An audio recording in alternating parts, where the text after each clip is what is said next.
So, is this what the election's going to be about? Class warfare instead of growth. We don't seem to respect success. We don't seem to respect risk, and putting the economy and markets in jeopardy for the next bunch of months. We get reaction tonight from both houses of Congress. From the House, we'll be joined in a moment by Republican Conference Chairman Jeb Hensarling of Texas. And from the Senate, we welcome back Utah Republican Mike Lee. Begin with Senator Lee. Thank you, Senator. Look, to me, this was a great opportunity to help the economy, and instead, class warfare gets in the way, and now it's an opportunity to cause a double-dip recession. Why did it have to happen this way, Senator Lee?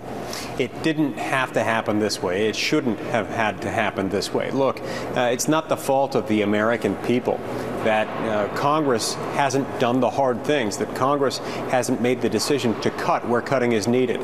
And raising taxes is not going to help the situation, and yet that is what's happening. And in the process of raising taxes, we're not only not going to solve the problem, because 94% of our deficit still remains intact, but what we are going to do is we're going to kill 710,000 jobs, according to Ernst & Young, and those are jobs from people who can least afford it. Those are not top 1% jobs, mind you.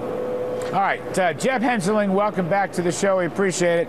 You're going to be our last bastion, Mr. Hensarling, our last bastion. Please tell us there's no chance the Senate tax bill will pass the House. None whatsoever. No class warfare. No tax hikes on success. Please tell us you're going to hold the fort. Larry, the chance of that bill passing is somewhere between 0 and a negative real number. House Republicans are going to stop the tax hikes. You know, when we have an economy that's basically at stall speed, the weakest, most tepid recovery in the post-war era, why you would want to raise taxes on anybody is beyond me.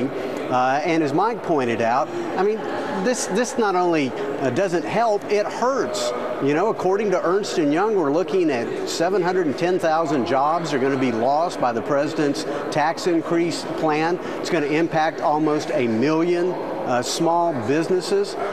You know, why you would want to try to precipitate a double-dip recession is beyond me. I mean, this borderline economic insanity at this point in our nation's economy. And then last but not least, as you well know, Larry, it doesn't even solve the debt problem. It's all about the politics of diversion, division, and envy. That's what this is about. You know, Senator Lee, there's a great article in the Wall Street Journal, I don't know, yesterday, the day before, by my friend Ari Fleischer, using a new CBO study, Senator, which shows that, in fact, this is a very progressive tax system. The top 1% pay about 30%, the top 20% pay 23%, the middle only pays 15%, and the bottom pay virtually nothing. This is the part I don't understand. There's this class warfare going on that the statistics coming out of the Congressional Budget Office and elsewhere prove are untrue. The rich not only pay their fair share, they pay much more than their fair share.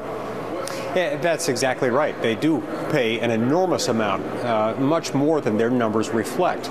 And this is part of the left's campaign to try to divide Americans against each other, to try to pit one group against another.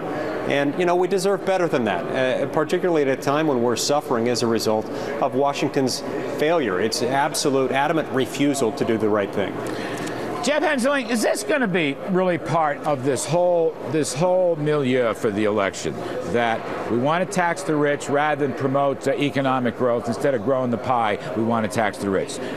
If you start your own business, you didn't really create your own business. Government created it. Is this of a piece, this tax vote in the Senate? I mean, the vote was close. There was more discipline than I thought, and you're going to get more of that in the House. Is this just election stuff, and that's it, and the themes are being laid out?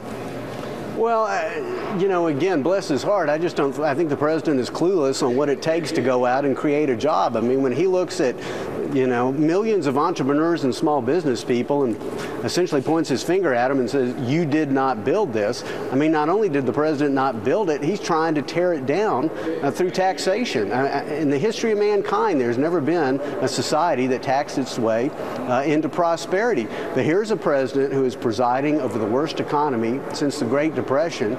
He has to try to change the subject, that's diversion. Then he wants to divide Americans. And then, frankly, it's this whole, as you well put it, class warfare, envy. But you know what? Fairness is not to be found in taxing some people more. It's about subsidizing them less. And the president still rejects fundamental reform of the tax code. And Senator Lee, I still don't hear discussions of getting spending down.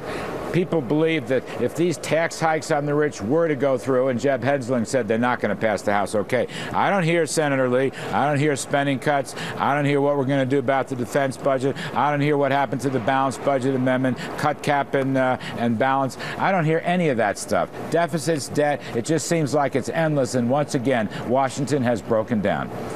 Well, it has, in the sense that when you look at the president's proposal and you look at what the Democrats passed today, with this taking effect, this knocks off only 6% of the deficit.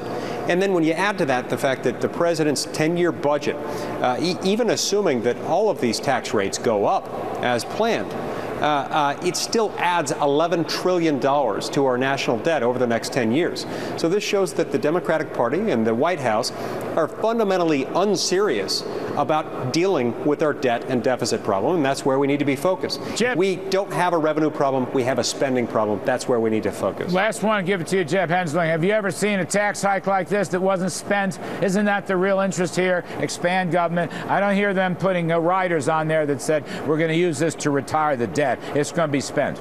Oh, Larry, you're absolutely right. I mean, if you give this extra revenue to Washington, they're going to waste it. Unless you put the spending discipline in place first, it's pointless, and all it will do is harm economic growth.